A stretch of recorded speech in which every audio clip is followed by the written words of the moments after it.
பேரரவம் இல்லாமல் சிறு சலசலப்புடன் ஓடிக்கொண்டிருந்தது வெட்சாவதி நதி. இருள் சூழ இன்னும் ஒரு நாழிகை பொழுதிற்கு மேல் காணப்பட்டாலும் சூழ்ந்த முகில் கூட்டங்களால் பரிதி மறைக்கப்பட்டு பொழுது மேற்கில் சாய்ந்து விட்டதை போன்ற தோற்றத்தை ஏற்படுத்தி கொண்டிருந்தது. அன்று காலை முதலே முகில் கூட்டங்கள் விரைவாக சேர்ந்து அதே நேரம் விரைவாக கலைந்து கொண்டிருந்தன. மாறிக்கொண்டே இருக்கும் வானிலையையும் அமைதியாக ஓடிக்கொண்டிருக்கும் வெட்சாவதி நதியையும் பார்த்தபடியே அமர்ந்திருந்தார் வைதீகர் பாகவதர். வருடங்கள் பல உருண்டிருந்தாலும் அவரது மனதில் பழி உணர்ச்சி மட்டும் சிறிதும் குறைந்தபாடில்லை. தன் மகன் அக்னி புத்திரனை கொன்று தனது கனவை கலைத்தவர்களை நிச்சயம் பழிவாங்க வேண்டும் எனும் நினைப்பில் வேத மந்திரங்களை உச்சரித்தபடி பாதி தவத்தில் அமர்ந்திருந்தார். அவ்வப்போது மந்திரம் உச்சரிப்பதை நிறுத்திவிட்டு வெட்சாவதி நதியின் கரையை யாராவது வருகிறார்களா என்று நோக்கிக் கொண்டிருந்தார். நதிக்கரையை சூழ்ந்து அடர்த்தியாக வளர்ந்திருந்த மரக்கூட்டங்களையும் கடந்து புறவிகளின் குளம்படி சத்தம் அவரது கவனத்தை ஈர்த்தது. உடனே தனது தியானத்தை பாதியில் நிறுத்திய வைதீகர் அக்குளம்படி சத்தங்கள் எழுந்த திசையை நோக்கி நடக்கலானார். அவரை நோக்கி வந்த 2 புறவிகளை கண்டதும் வைதீகரின் முகத்தில் பெரும் மகிழ்ச்சி தோன்றியது. புறவியில் வந்தவர்களும் வைதீகர் பாகவதரை கண்டதும் மரியாதைக்காக புறவியிலிருந்து குதித்து அவரை நோக்கி நடந்து வந்தவர்கள் அவரது பாதத்தில் விழுந்து தங்களது வணக்கத்தை செலுத்தினார்கள். ஆயுஷ்மான் பவ என வாழ்த்தியபடி அவர்கள் இருவரையும் அணைத்துக் கொண்டார். புறவிகள் 2 கரையில் மேய்ந்து கொண்டிருக்கட்டும், நீங்கள் இருவரும் வாருங்கள், என் குடிலுக்கு செல்வோம் என கூறியபடி தனது குடிலை நோக்கி நடக்கத் துவங்கினார். புறவியில் வந்த இருவரும் வைதீகரை அமைதியாக பின்தொடர்ந்தார்கள். அப்போது அவர்களிடம் வைதீகர், எங்கே புஷ்யமித்திரன் வரவில்லையா என வினவினார். எங்கள் இருவரையும் முதலில் கிளம்பச் சொல்லி அரசர் கட்டளையிட்டார், ஆதலால் நாங்கள் வந்து விட்டோம் குருவே என மூத்தவன் கூற, அருகில் நின்ற மற்றொருவன், தந்தை பின்னால் வருவதாக வாக்களித்திருக்கிறார், எப்படியும் இன்னும் 1 ஓரை பொழுதிற்குள் வந்து விடுவார். மேக கூட்டங்கள் வேறு இன்று விளையாட்டு காட்டிக் கொண்டிருக்கின்றன. மழை பெய்தால் அவர் வருவதற்கு தாமதமாகலாம், இல்லையேல் அவர் கூறியபடி விரைந்து வந்து விடுவார் என பதிலளித்தான். நல்லது, அவரும் வந்து விடட்டும். அதுவரை இளவரசர்கள் இருவரும் எனது குடிலில் தயாராக இருக்கும் மதுவையும் புலாலையும் உண்டு இளைப்பாரி கொண்டிருங்கள். நான் எனது நீராடலை முடித்துவிட்டு வந்து விடுகிறேன் என கூறியவர் வெட்சாவதி நதியை நோக்கி தனது கமண்டலத்தை எடுத்துக்கொண்டு புறப்பட்டார். வெட்சாவதி நதியின் மார்பளவு நீரில் நின்றபடி வேதங்களையும் மந்திரங்களையும் உச்சரித்து பலமுறை நீரில் மூழ்கி எழுந்து தனது நீராடலை முடித்தவர் கரையேற கரையை நோக்கினார். கரையில் அவரது வயதை ஒத்த வைதீகன் ஒருவன் அமர்ந்திருந்தான். அவனது உடலில் அணிந்திருந்த பூணூல் அவன் வைதீகன் என கூறினாலும் அவனது கட்டுடல், உடலில் காணப்பட்ட தழும்புகள், முகத்தில் கம்பீரமாக வளர்ந்து நீவி விடப்பட்டிருந்த மீசை ஆகியவை அவன் சத்திரியனாகவும் இருக்கக்கூடும் எனும் எண்ணத்தை தோற்றுவித்தது. தலையிலும் முகத்திலும் நரைத்திருந்த 1-2 முடிகள் அவனது வயதினை அனைவருக்கும் தெரியப்படுத்திக் கொண்டிருந்தது. அவனை பார்த்தவர், வா புஷ்யமித்திரா, உன்னைதான் இவ்வளவு நேரமாக எதிர்பார்த்து கொண்டிருந்தேன். பிறப்பால் வைதீகனான நீயே வைதீகன் வேடமிட்டு வந்திருக்கிறாய் என சிரித்தபடியே கூறியவர், உன் புதல்வர்கள் சுங்கமித்திரன் மற்றும் அக்னிமித்திரன் ஆகிய இருவரை கண்டதுமே எங்கே நீ வராமல் இருந்து விடுவாயோ என்று கூட நினைத்து விட்டேன். ஆனால் கொடுத்த வாக்கினை காத்து நீ மகத மன்னன் என்பதை நிரூபித்து விட்டாய். என்ன நண்பா, நலம்தானே என நட்புடன் வினவலானார். எனது நலத்திற்கு என்ன மித்திரா குறைச்சல்? நீ அழைத்து நான் வராமல் இருப்பேனா? நேரில் வரச் சொல்லி ஆள் அனுப்பியிருந்தாயே, என்ன செய்தி? ஏதேனும் அவசரமா என வினவினான். ஆம் புஷ்பமித்திரா, அவசரம்தான். வா, குடிலுக்கு சென்று பிறகு நாம் அதை பற்றி பேசுவோம். இங்கே எதுவும் வேண்டாம் என கூறியவர் மகதத்தை ஆண்டு கொண்டிருக்கும் சுங்க மன்னர் புஷ்யமித்திரனை தனது குடிலுக்கு அழைத்துச் சென்றார். இருவரும் குடிலை நெருங்க அங்கே இன்னும் 2 புறவிகளும் சற்று தொலைவில் வீரர்கள் பலர் நிற்பதையும் பார்த்த புஷ்யமித்திரன் எச்சரிக்கை அடைந்து, நண்பா, பகைவர்கள் சூழ்ந்து விட்டார்கள், ஆபத்து என கூறியபடியே இடையில் மறைத்து வைத்திருந்த குருவாளினை நோக்கி தனது கையை கொண்டு சென்றான். வைதீகர் நண்பா, அழைப்பு உனக்கு மட்டும் அனுப்பப்படவில்லை. இன்னும் இருவருக்கும் அழைத்து விடுத்திருந்தேன். அவர்கள் வந்து சேர்ந்திருக்கலாம், கவலை வேண்டாம் என பொறுமையாக தெரிவித்தார். இன்னும் இருவரா? யார் அவர்கள்? உனது பகைவர்கள். என்ன, எனது பகைவர்களா? ஆம். யாரை பற்றி நீ கூறிக்கொண்டிருக்கிறாய்? ஒருவன் உன்னிடம் இருந்து செல்வம் செழிக்கும் அவந்தி தேசத்தை கைப்பற்றியவன். இன்னொருவன் உனது தாக்குதலை முறியடித்து உன்னை விரட்டியடித்தவன். உனது நாடு மகதத்திற்குள்ளாகவே பெரும் யானைகளுடன் நுழைந்தவன். அப்படியெனில் இருவரும் ஒரு விதத்தில் உன்னை வெற்றி பெற்றவர்கள். நண்பா, கடும் கோபம் கொண்டான் புஷ்யமித்திரன். உண்மையை தெரிவிக்கும் போது கோபம் எதற்கு? யார் வந்திருக்கிறார்கள்? எதற்கு இப்படி சுற்றி வளைத்து பேசிக் கொண்டிருக்கிறாய்? ஒருவன் சாதவாகன அரசின் படைத்தலைவனும் அவந்தியை ஆண்டு கொண்டிருப்பவனும் ஆன வஜ்ரபாகு. இன்னொருவன்? அவனது பெயரை கேட்ட பிறகு நீ கோபம் கொண்டு அவன் மீது பாய்ந்து விட மாட்டாய்தானே? பிடிகைகள் போதும் பாகவதா, யாரை அழைத்திருக்கிறாய்? பீமவேலனை. பீமவேலன் எனும் பெயரை கேட்டதுமே நடுநடுங்கி போன புஷ்யமித்திரன், பீமவேலனா வந்திருக்கிறான் என அதிர்ச்சியுடன் வினவினான். ஆம், கலிங்கத்தின் மகாமேகவாகன அரசின் இளவரசனும் போர்ப்படை தலைவனுமான மகா பீமவேலன் தான் வருகை தந்திருக்கிறான். என் பரம வைரியான காரவேலனின் புதல்வன் எதற்காக இங்கு வந்திருக்கிறான்? நான் தான் அழைத்தேன். நீயா? ஆம். எதற்கு? காரணம் இருக்கிறது புஷ்யமித்திரா. நான் வருவது அவனுக்கு தெரியுமா? தெரியாது. அவனது தந்தை காரவேலனுக்கு? அவருக்கும் தெரியாது. அப்படியெனில் காரவேலன் என்னை சந்திக்கத்தான் தனது புதல்வனை அனுப்பி வைத்திருக்கிறான். நான் அழைத்த யாருக்குமே யார் யார் அழைக்கப்பட்டிருக்கிறார்கள் என்ற விவரங்கள் தெரியாது. ஏதேனும் விபரீதங்கள் நிகழ்ந்துவிட்டால்? அப்படி எதுவும் நடைபெறாது. நீ கவலை கொள்ள வேண்டாம். நாங்கள் இருவருமே பரம விரோதிகள். இருவரும் ஒருவரை ஒருவர் வீழ்த்திக் கொள்ள முயன்று கொண்டிருக்கிறோம். இந்த நிலையில் அவனுடன் எப்படி ஒன்றாக பேசுவது? அது ஒன்றும் பிரமாதமான காரியம் அல்ல புஷ்யமித்திரா. இதுவரை இருவருமே ஒருவரை ஒருவர் போட்டி என்றும் பகைவர் என்றும் நினைத்து அடித்துக் கொண்டீர்கள். ஆனால் இப்போது உங்கள் இருவருக்குமே பொது எதிரி ஒருவன் வந்துவிட்டான். ஆதலால் இனி இருவரும் உங்களது பகைமையை மறந்து விடுவீர்கள். நீ அமைதியாக இரு, மற்றதை நான் பார்த்துக் கொள்கிறேன். வைதீகர் கூறியதை கேட்டு சிந்தித்தபடியே நடந்து கொண்டிருந்தான் புஷ்யமித்திரன். அப்போது வைதீகர் பாகவதரை நோக்கி வந்த பீமவேலன் வணங்கி, தந்தைக்கு வேறு சில பணிகள் இருப்பதால் உங்களது அழைப்பை ஏற்றுக்கொள்ள இயலவில்லை குருவே. அவருக்கு பதில் என்னை அனுப்பி வைத்திருக்கிறார் என பணிவுடன் தெரிவித்தான். கலிங்க மன்னர் வந்தால் என்ன, கலிங்கத்து பட்டத்து இளவரசர் வந்தால் என்ன? உன் வரவு என்னை பெரும் மகிழ்ச்சியில் ஆழ்த்தி இருக்கிறது. உட்கார், பருகுவதற்கு நீர் கொண்டு வருகிறேன் என கூறியபடி தனது குடிலுக்குள் நுழைந்தார் வைதீக பாகவதர். அப்போது பீமவேலன், வேண்டாம் குருவே என மறுத்துவிட்டான். ஏன் மறுக்கிறாய்? பயணக் களைப்பாக இல்லையா? வெற்றாவதி நதியிலேயே எனது தாகத்தை தீர்த்து கொண்டேன். நாம் பேச வேண்டும் என்றால் அருகில் இருக்கும் மரத்தடியில் பாயை விரித்து அமர்ந்து கொள்வோமா என வினவினான். பீமவேலன் கூறியதை வியப்புடன் அங்கு நின்ற அனைவரும் நோக்கினார்கள். அப்போது வைதீகர் பாகவதர், அனைவரும் அமரும் அளவிற்கு எனது குடிலில்தான் வேண்டிய இடம் தாராளமாக இருக்கிறதே என தெரிவித்தார். புலாலை மனத்தாலும் தீண்டாத மகாவீரரின் வழியில் வந்தவன் நான். உங்களது இல்லத்திலிருந்து இறைச்சியின் மனம் வந்து கொண்டிருக்கிறது. என்னால் சகிக்க இயலவில்லை. என்னை தாங்கள் மன்னித்தருள வேண்டும். இதுதான் காரணமா என சிரித்தபடியே கூறியவர் அவரது வீட்டு பணிப்பெண்களிடம், இப்போதே மாட்டு சாணத்தை கொண்டு வீட்டினை மெழுகி நன்கு சுத்தம் செய்யுங்கள் என கட்டளையிட்டு அருகில் விழுதுவிட்டு அகலமாக பறந்து வளர்ந்திருந்த ஆலமரத்திற்கு அனைவரையும் அழைத்துச் சென்றார். விரிக்கப்பட்ட பாயில் அனைவரும் அமர்ந்தார்கள். நதிக்காற்று குளிர்ச்சியுடன் வீசிக்கொண்டிருந்தது. சற்று நேரம் அனைவருமே அமைதியாக இருக்க வைதீகர், ஆரியவதத்தின் 3 நாட்டு பகை சேனாதிபதிகளையும் ஒருங்கே காண்பதில் பெரும் மகிழ்ச்சி அடைகிறேன் நான். இப்போது உங்களுக்குள் காணப்படும் ஒற்றுமை எப்போதும் இருக்கட்டும் என துவங்கினார்.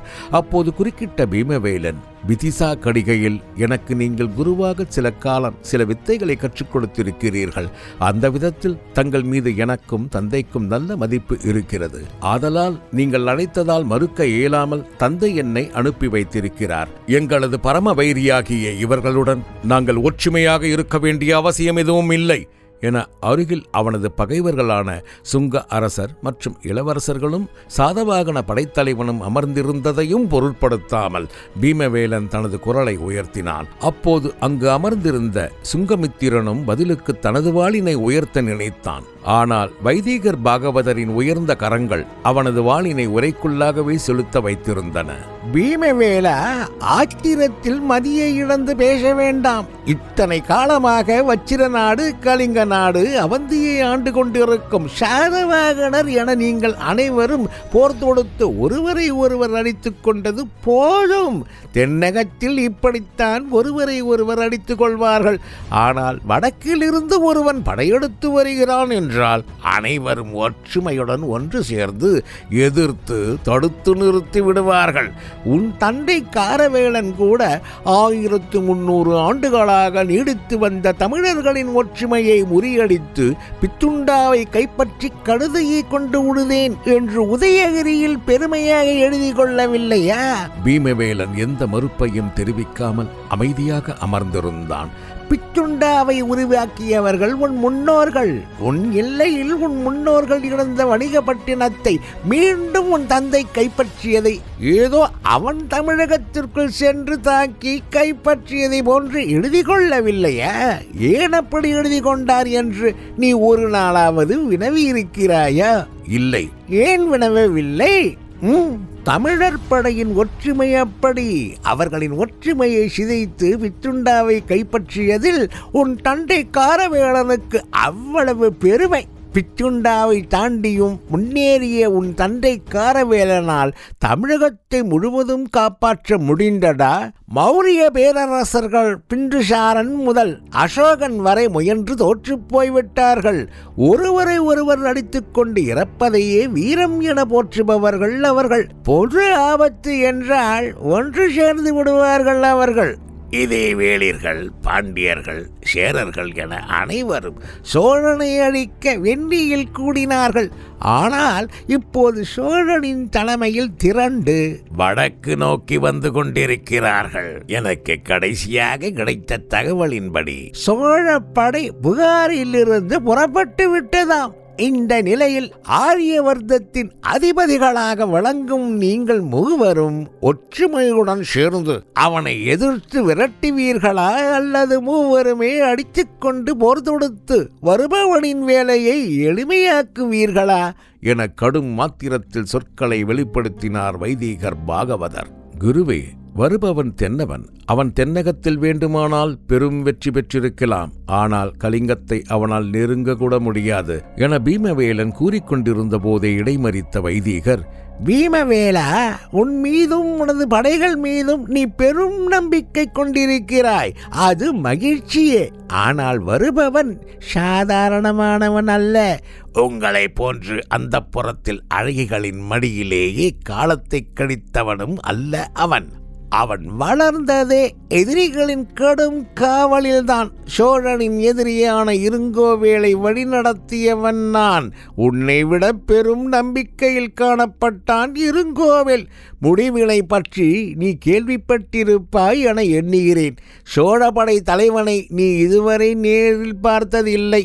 அப்போது நீ அறிவாய் வீரன் எனும் சொல்லுக்கு என்ன அர்த்தம் என்று. அவர்களின் பலத்தை நீ அறிய மாட்டாய். ஒற்றுமையாக எதிர்த்து அவனை தடுக்காவிட்டால் வடக்கே இமயம் வரை அவனது பாதத்தில் நிச்சயம் விழுந்துவிடும். பகைமையை மறப்பதில் நன்மைகள் பல. காரணமில்லாத பகைமை வேண்டாம் என வைதீகர் கோபத்துடன் பதிலளிக்க அமைதியானான் பீமவேலன். அதுவரை அமைதியாக இருந்த அவந்தியின் படைத்தலைவன் வஜ்ரபாகு, என் தம்பி சாதவாகன அரசின் சதகர்ணையின் நிலை இதுவரை என்ன என்று தெரியவில்லை என தெரிவித்தான். பைத்தானை விடு வஜ்ரபாகு. அவந்தி இப்போது உனது முழு கட்டிப்பாட்டில் தானே இருக்கிறது என வினவினார் வைதீகர் பாகவதர். ஆம், இப்போது நமக்கு அது போதும். அவந்தி நம் கைக்கு முதலில் வரட்டும், பிறகு பைத்தானும் நம் கரங்களுக்கு வந்துவிடும். இது எப்படி சாத்தியம்? அவந்தியும் சுங்கமும் இணையட்டும். சட்டென்று பதில் வந்தது வைதீகரிடமிருந்து. அவந்தியும் சுங்கமும் இணைவதா? ஆம் வஜ்ரபாகு, முதலில் அவந்தி நம் கைக்கு முழுவதுமாக வந்துவிட வேண்டும். உன் தம்பியின் தலையீடு என்பது சுத்தமாக இருக்கக்கூடாது. முடிந்தால் சதகர்ணியை எதிர்பார்க்காமல் நீயே உன்னை அவந்திக்கு அரசனாக அறிவித்துக்கொள். அவந்தியில் நிலை பெற்றிருக்கும் படை உனது கட்டுப்பாட்டில் தானே இருக்கிறது. அதை பயன்படுத்திக் கொள். இப்போது படித்தானத்தை விட அவந்தியே நமக்கு முக்கியம். குழப்பத்துடன் வைதீகரை நோக்கினார்கள் அவர்கள். வடுகர் நாட்டில் சோழப்படை நிலை கொண்ட பிறகு முதலில் சதகரணியின் பதிலை எதிர்நோக்குவார்கள். அதாவது சதகரணி சோழ அரசை ஆதரிக்கிறானா அல்லது எதிர்க்கிறானா என்று. சதகரணி காலம் காலமாகவே தமிழக அரசர்களுடன் நட்புடையவன். அவன் நம் இருவருக்குமே பகைவன். ஆதலால் அவன் சோழனுக்கே துணை புரிவான் என்று குறுக்கிட்டான் பீமவேலன். அப்போது புஷ்யமித்திர சுங்கன், சதகரணி சோழனை ஆதரித்தால் சோழ படைகள் நேராக சிங்கபுரியைத்தான் முதலில் தாக்கும் என தெரிவித்தான். ஆனால் அதே நேரம் சதகரணி சோழனை எதிர்த்தால் முதலில் பைத்தான் தான் தாக்கப்படும். பிறகு சோழப்படை பிரியும். சோழப்படை பிரிந்தால் ஒன்று சிங்கபுரியை தாக்கும், மற்றொன்று அவந்தியை தாக்கும். அவந்தி விழுந்தாலோ அல்லது சிங்கபுரி விழுந்தாலோ அடுத்து மகதம்தான் என சுங்கமித்திரன் கூற, அங்கு அமர்ந்திருந்த பீமவேலன், சுங்கமித்ரா, ஒரு நாளும் சிங்கபுரி போரில் விடும் நிலை ஏற்படாது. இங்கு அமர்ந்திருக்கும் அனைவருமே சிங்கபுரி சிங்கங்களின் வீரத்தை பலமுறை உணர்ந்திருக்கிறீர்கள் என மீண்டும் குரலை உயர்த்தினான். சோழப்படையை நாம் எதிர்ப்பதற்கும் அவந்தியும் சுங்கமும் இணைவதற்கும் என்ன தொடர்பு என குறுக்கிட்டு வினவிய வஜ்ரபாகு அவர்களின் கவனத்தை கவர்ந்தான். அப்போது சுங்கமித்திரன், தொடர்பு இருக்கிறது வஜ்ரபாகு. பைத்தான் விழுந்தாலும் அவந்தியில் நிலை கொண்டிருக்கும் உனது படையும் என் தலைமையிலான சுங்கதேச படையும் ஒன்று சேர்ந்து நர்மதா நதிக்கரையில் நின்று சோழப்படையை தடுத்து நிறுத்தும். அதே நேரம் கலிங்கத்தின் படைகளும் திரண்டு மகாநதி உற்பத்தியாகும் பிரதேசத்தில் சோழ படையை தடுத்து நிறுத்தும். ஒரே நேரத்தில் நமது இரண்டு படைகளும் இரண்டு புறத்தில் இருந்து தென்னக படைகளை எதிர்க்கும். தென்னகப் படைகள் சிதறும் என தெரிவித்தான். சதகரணி சோழனுக்கு பணிந்து அவந்தியும் சுங்கத்துடன் இணையவில்லை என்றால் என வினா எழுப்பினான் வஜ்ரபாகு. சோழப்படையுடன் சதகரணியின் படையும் இணையும். சோழப்படையும் சாதவாகன படையும் சிங்கபுரியை இரண்டாக தாக்கும். அதே வேளையில் அவந்தியிலிருந்து படைகள் மகதத்தின் மேற்கு புறத்தை தாக்கும். மகத படைகள் இரண்டாக பிரிக்கப்பட வேண்டிய நிலை வரும். ஒன்று அவந்தி படையையும் மற்றொன்று சோழ படையையும் எதிர்நோக்கி நிற்கும். இப்படி தனித்தனியாக பிரிந்து நின்றால் அனைவரையும் வீழ்த்துவிட்டு சிங்கபுரியிலும் பாடலியிலும் தனது புலிக்கொடியை எளிதாக பறக்க விட்டு விடுவான் சோழ அரசன் என தெரிவித்தார் வைதீகர். புஷ்யமித்திர சுங்கனும் பீமவேலனும் வைதீகர் பாகவதரை வெறுப்புடன் நோக்கினார்கள். என் மீது கோபப்பார்வையை இருவரும் உமிழ வேண்டாம். தென்னகத்தில் நடைபெற்ற போரினை நீங்கள் நேரில் பார்க்கவில்லை, நான் பார்த்தேன். சோழனை எதிர்த்து இரு பெரும் வேந்தர்களான பாண்டியன் மற்றும் சேரன் போர் தொடுத்தனர். அவர்களுக்கு துணையாக 12 வேளிர்கள். இவர்கள் போதாது என்று சிங்களனின் துணை வேறு. அந்த போர் இன்னும் என் விழிகளுக்கு முன் விரிகிறது. அனைவரையும் சோழ படையினர் எப்படி கொன்றார்கள் தெரியுமா என கூறிய போதே வைதீகரின் விழிகள் இரண்டும் சிவந்தன. சிவந்து போன விழிகளுடன் தெளிவான போர் திறனும் தாக்குதல் உத்தியும் பெரும் படைபலமும் உங்களுக்குள் ஒற்றுமையும் இல்லை என்றால் சோழனை முறியடிப்பது வெறும் கனவுதான். நீங்கள் நினைப்பதை போன்றவன் அல்ல கரிகாலன் என கூறி முடித்தார் வைதீகர். அங்கிருந்த அனைவரும் அமைதியாக அமர்ந்து வைதீகரின் அடுத்த கட்டளை என்னவாக இருக்கும் என்று எதிர்பார்த்து கொண்டிருந்தார்கள். வெகு நேரம் அங்கு அமைதி நிலவியது. பிறகு சுங்கமித்திரா என அழைத்தார். அவரை நோக்கினான் சுங்கமித்திரன். உங்களால் யவனத்திற்கு அனுப்பப்பட்டவன் உங்கள் இருவரையும் கொடூரமாக கொள்வேன் என்று சபதம் மேற்கொண்டிருக்கிறானாம் என சுங்கமித்திரனையும் வஜ்ரபாகுவையும் மாறி மாறி நோக்கினார் வைதீகர் பாகவதர். அவன் அன்றே இறந்திருக்க வேண்டியவன், வஜ்ரபாகுவின் கருணையால் பிழைத்து விட்டான் என கோபத்துடன் தெரிவித்தான் சுங்கமித்திரன். சிங்கள இளவரசனின் மரணத்தை பற்றி நீங்கள் அறிந்திருக்க மாட்டீர்கள். 10,000க்கும் மேற்பட்ட சிங்கள வீரர்களின் முன் உங்களது நண்பனான சிங்கள இளவரசனை கொடூரமாக கொன்றார்கள் இருவரும். எச்சரிக்கையாக இருங்கள். வஜ்ரபாகு, கூறுங்கள் வைதீகரே. உனது தங்கைக்கும் மகத பட்டத்து இளவரசன் சுங்கமித்திரனுக்கும் உடனே திருமணம் நடைபெறட்டும். இதைத்தான் தாங்கள் அவந்தியும் சுங்கமும் இணைய வேண்டும் என தெரிவித்தீர்களா? ஆம். இதில் உனக்கு வருத்தம் ஏதாவது இருக்கிறதா? இல்லை, நான் புறப்படும் போதே இந்த நினைப்பில் தான் வந்தேன். தாங்கள் கூறிவிட்டீர்கள். எனது நண்பனுக்கு என் தங்கையை கொடுப்பதில் எனக்கு பூரண மகிழ்ச்சியே. அவந்திகாவுக்கும் சுங்கமித்திரனுக்கும் திருமணம் ஆகிவிட்டால் சதகரணி நமக்கு உடன்படலாம். ஆனால் என்ன ஆனால்? அதற்கு அவள் ஒத்துக்கொள்ள வேண்டுமே. யார்? உன் தங்கையை பற்றி குறிப்பிடுகிறாயா? ஆம். நீ அவளது மறுப்பையும் உனது சகோதரன் சதகரணியின் எதிர்ப்பை பற்றியும் நினைத்து வருத்தப்பட வேண்டாம். அதற்குரிய வழியை நான் கூறுகிறேன் உனக்கு என கூறியவர் அவந்தியிலேயே அவந்திகாவை எப்படி சுங்க அரசின் பட்டத்து இளவரசன் சுங்கபுத்திரனுக்கு மணமுடித்து வைக்கலாம் எனும் மார்க்கத்தை தெரிவித்தார் வைதீகர். பிறகு தென்னாட்டில் இருந்து வந்து கொண்டிருக்கும் கரிகாலனின் படையையும் எப்படி சிதறடித்து விரட்டலாம் எனும் திட்டத்தை 3 படைத்தலைவர்களுடன் வைதீகர் பாகவதர் பல்வேறு வழிகளில் விவாதிக்கலானார். அவர்கள் விடிய விடிய ரகசிய திட்டம் தீட்டிக் கொண்டிருந்த அதே இரவில் அவந்தியில் சோழப்படையின் வேளக்கார படைத்தலைவன் திவ்யன் அவர்களின் திட்டத்தின் அடிப்படையை சிதைத்து கொண்டிருந்தான். அடிக்குறிப்பு 1. வெற்றாவதி நதி. பெட்வா ரிவர். போதுவா நதிக்குத்தான் வெற்றாவதி நதி என பெயர். வெற்றாவதி நதியானது இப்போதைய மத்திய பிரதேசத்தில் விந்திய மலையின் மேற்குச் சரிவில் உற்பத்தியாகி யமுனையில் கலக்கிறது. பேதுவா நதி எனப்படும் வெற்றாவதி நதியானது அவந்தி நதியைப் போன்று தெற்கில் இருந்து வடக்கு நோக்கி பாய்கிறது. வெற்றாவதி நதியும் அவந்தி நதியைப் போன்று யமுனையின் முக்கிய கிளை நதிகளில் ஒன்று. 2. பிடிசா. வெற்றாவதி நதிக்கரையில் காணப்பட்ட பழங்கால சிறு நகரம் அவந்திக்கும் மகதத்துக்கும் எல்லையாக அமைந்த இடம்.